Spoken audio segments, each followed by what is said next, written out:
Pasigenyo, magandang araw. Kasalukuyan ay nandito tayo sa may Caruncio Avenue kung saan nandito ang grupo ng mga jeepney drivers at nagkakaroon sila ng isang peaceful rally naman na panawagan para nga sa kanilang hindi naman daw pagtutol sa jeepney modernization, ngunit kung ano yung nakapaloob dito, nais nilang iparating sa gobyerno. Kanina nakausap din natin ang presidente ng Manibela East Chapter na si Ray Divina, ngunit kakapanayamin din natin siya ngayon upang malaman pa natin yung iba pa sa kanilang saloobin at kung bakit nila ito isinasagawa.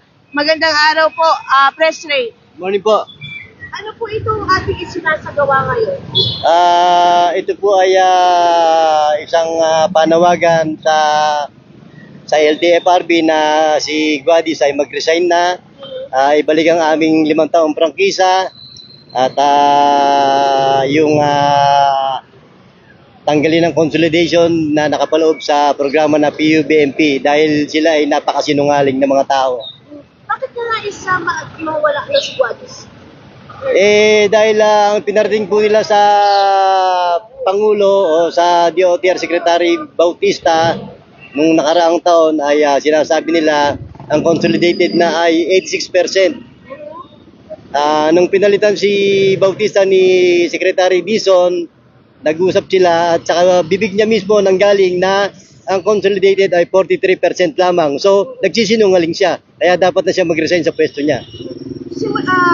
Bago na po ito isinagawa, naiparating nyo na po yan, yung mga hinaing ninyo sa kanila? Meron po silang isinasagawang dialogo, pero parang dinidribble lang po ang Manibela. Parang paulit-ulit po? Pero hindi naman po natutuloy.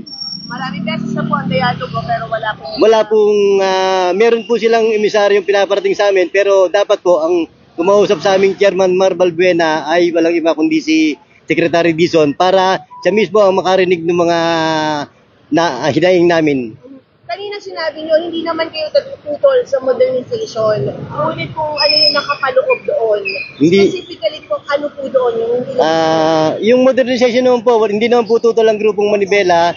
Ang tinututulan lang po namin sa programa ay yung nakapaloob dito na consolidation.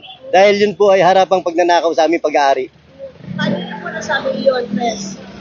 Yun po ay sa pilitan na consolidation. Ang mangyayari ay magpupunta sa kooperatiba ang aming mga prangkisa at yun ay magiging sa kanila na. Ano po yung inyong suggestion na lang? Tingin yung mas makakabuti para sa inyong mga driver? Siguro po rehabilitation sa mga sasakyan namin nang sa gayon kami naman ay makapamuhay ng maayos. Ano pa po yung gusto nyo pang iparating? Natingin nyo hindi pa naririnig talaga? Tanggalin ng consolidation sa programa, ibalik yung mga prangkisa namin na 5 taon at kami makarehistro. Opo.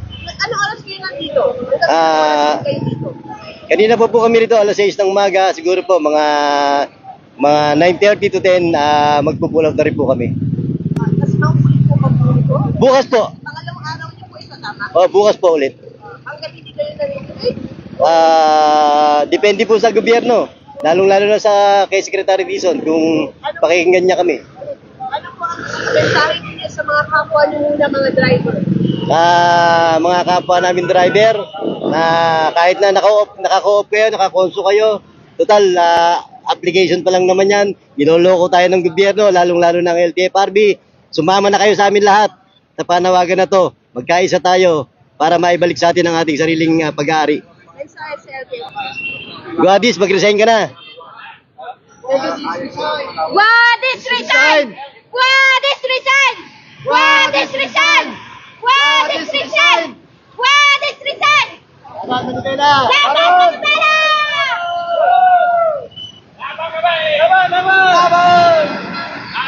At yan nga po yung hinaing ng mga driver dito sa Pasig City mula sa grupo ng Manibela Pasig East Chapter. Nakapanayam natin kanina ang presidente ng nasabing chapter na si Ray Divina. Ang kanyang suhestyon ay magkaroon ng rehabilitasyon para sa kanilang mga sasakyan at hindi nga yung modernization ng mga ng jeepney, no? Dahil tahasang pagnanakaw umano ito sa kanila at nais nila na magkaroon naman ng desisyon, hindi yung puro dialogo lamang ang isinasagawa, ngunit tila hindi umano sila naririnig ng LTFRB.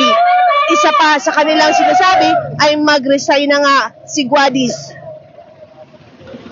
Magpapatuloy nila yung kanilang rally dito sa Caruncio Avenue hanggang mamaya magpo-pull out na rin sila. Ngunit bukas ay magsasagawa muli ng ganitong klase ng rally. Peaceful naman daw ayon sa kanila. Meron din dito nakaantabay na mga mula sa LTO, Peace and Order Department at ilang kapulisan na nakabantay sa kanila. Mula dito sa Caruncio Avenue, ako si Luan Peñano para sa latest ng iNews Pasig.